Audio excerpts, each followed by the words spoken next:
kind of do it off the cuff. That's right. Welcome to Witchpolice Radio. This is another quick hits episode, which if you've been listening for the past few, it's kind of a 10-minute or so micro interview, which I like to call them, with a local artist or a local band or members of a local band who are doing something interesting in the Winnipeg music scene and beyond. So I think the best way to start this one off is if you want to introduce yourself and maybe give a bit of background about your band, because I've seen the name and I've heard your latest single, but I definitely don't know too much about you. Yeah, so my name is Gustavo Peters. I'm the lead vocalist and guitarist in Monochromatics. So Monochromatics used to be called Through. Okay. We've been playing together in different formats, so different people in and out, since 2007. So it's a long time that I've been kind of working on this. That is, yeah. Yeah, and it's always been punk rock focused, and that's kind of where we're at. When did the name change? Like, it's a long time to exist as a group in the first place. When did you decide to make the switch? Yeah. So in 2017, when our album Out of Time was getting finished up, our drummer had changed at that point, and it was the drummer that came up with our previous band name, which the rest of us never really cared for. So we decided that the best time to switch it up was right before the release of our debut album. That makes sense. It seems like a good kind of, yeah, a good place for the timeline to switch it up, right? Did you have any difficulty kind of going forward under the new name, or did most people who knew you were already aware of the lineup change and the name change and what had happened? You know, the funny thing was we always, dismissed our band name and didn't really give it much thought. And then when we did change it, we got quite a bit of backlash from people. They're like, "Why'd you change it?" And we can't find your stuff now and that kind of stuff. So right. it caused a little bit of a rift that way. But 3 years, almost 4 years now, it's kind of fine. Yeah, it's been okay. Well, and just listening to some of your stuff online too, including your latest single.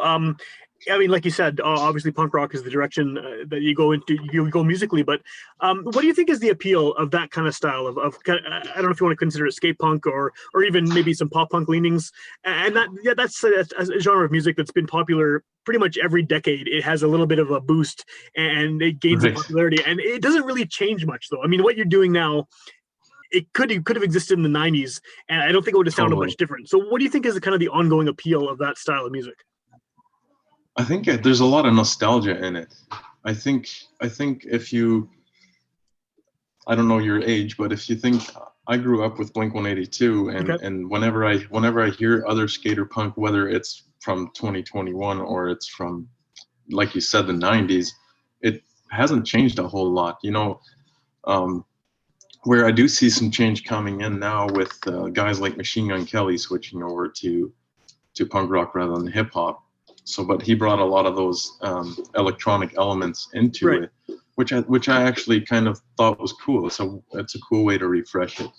And I don't know if we'll go that direction, but I just think it's kind of neat. Yeah.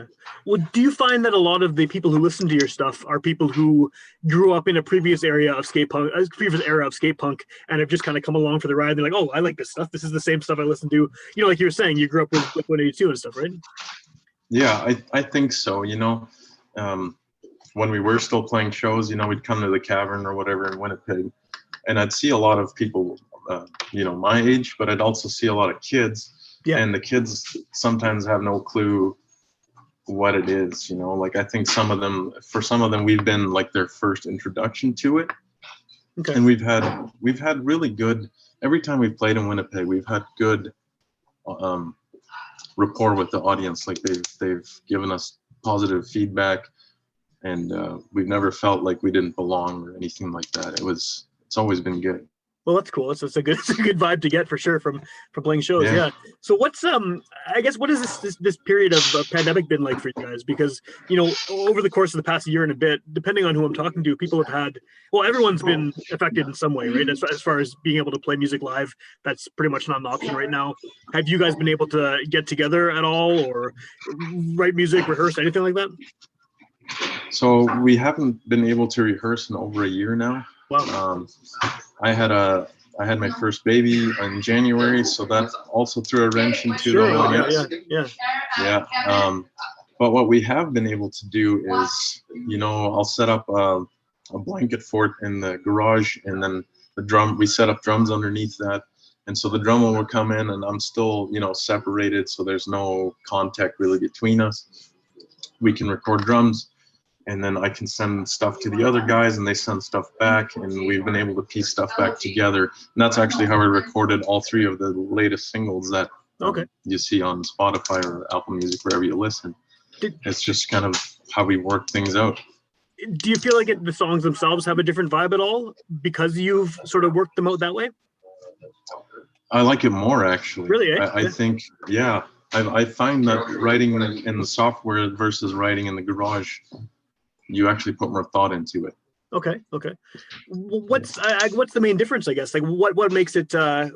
Is it just kind of because you have more time? Is that the main reason? Because you're sort of doing things individually versus as a unit? As a unit, we goof off too much. Right. Fair enough. Yeah. But when you're, you know, when you get a track and you kind of have your own time to do work on it or whatever, then you kind of put your work into it and there's nobody to distract you, right? Yeah, for sure. So what's you know, obviously no one knows when the pandemic's going to end or what's going to happen in the foreseeable future, but you know, what's sort of the band's plan once things get back to some kind of normalcy? Are you hoping to play a lot more shows? Are you hoping to release a new record or anything like that? It's a great question. I think playing more shows and actually getting out of the province a little bit more is something I would like to see. I haven't really had that discussion much with the guys. And putting out, we're working on another 4 singles right now that we're going to be releasing kind of throughout the course of 2021. Okay. And then after that, yeah, you know, I would love to sit down and write a full concept album that's kind of all based on a single story. That's kind of what I would like to do. Cool. I think maybe like Skatepunk isn't necessarily what people think of when they think of concept album. There have definitely been examples for sure, but I mean it's kind of cool to take that large overarching theme and put it with a style of music that is really known for kind of 2-minute blast. Right. Yeah. Yeah. You know, I think there's really cool ways of doing that, and retaining that quick punk rock fast shot. You know, the story may only be 25 minutes long for the whole album, right? Like yeah.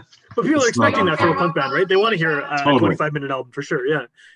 Well, what has been what's your reception been like in the punk scene here? Because I mean, you know, Winnipeg is definitely known for punk rock. We've had so many, you know, some really big name bands that have come out in the past few decades, and there's always kind of a thriving scene here. Where do you think you guys fit in within that community? Have you've been around for a long time under the different names? Have you sort of found a place when it comes to playing shows in the city that you feel like you fit? At times, yes. The part that we struggle with, because we're not in Winnipeg, we're in Morden, right? Right. So yeah, it's a bit of a drive. Yeah. So the problem there is if we play a show at midnight on a Wednesday night and all 4 of us have to go to work the next day, it's hard for us to stick around and just hang out with the other bands, right? Sure. Because we got an hour and a half lug back and all that stuff. And it sounds like a lame excuse, but you know, there have been times where we have good connections with people, and then, you know, their bands fall apart, and then the people that you did know are not in the scene anymore, and then you got to meet new people, and you know what, sometimes we bump into old friends, you know, like, oh cool, you started a new band, and then we book shows with them and that sort of thing. But yeah, we've always found that it's pretty easy to get along with the other bands. What's it like in Morden for being a punk band? Is there a lot of appetite for that kind of stuff out there? No. That's what I was expecting, but I didn't know, right? So I figured I'd have to ask. So, like, you know, are there any other punk bands out there? I know there's a lot of country artists. I mean, I've had a few on the show, and you know, folk singers and things like that. But are there any other punk bands from that part of the province? There's a couple of like younger guys that are working on stuff, but nothing hugely solid. Like there's a band called BK and the Bad Habits. Like they're kind of post-punk. Like I would more just like rock and roll, but with punk elements in there. Sure. Yeah, like that kind of stuff. And you know, like 2 years ago, the art gallery in Morden they used to host every weekend outdoor shows. Oh, cool. And so I got us a gig there, and I was shocked at the amount of people that came and actually stuck around. You know, I wasn't shocked at the people that came, but I was shocked at how many people stuck around. Yeah. Well, maybe you guys can influence the next generation of Morden punks to, to pick up instruments and play. Yeah, for sure. If people are hearing about your band for the first time on this podcast, I know you've been around for a long time, but I feel like Winnipeg's music scene is very Winnipeg centric, and a lot of the time, artists from outside of the perimeter are often overlooked or not even known about. So, if you're new to someone who's tuning in, what's the best way to find your music? Where should someone go to check out what you guys are up to? Everywhere. We're on Spotify, Apple Music, all the main platforms, and we do some stuff on YouTube. We have our own podcast, but because we haven't been able to be together, we actually haven't done anything with it this year. Okay. But yeah, that's all on YouTube under The Green Room.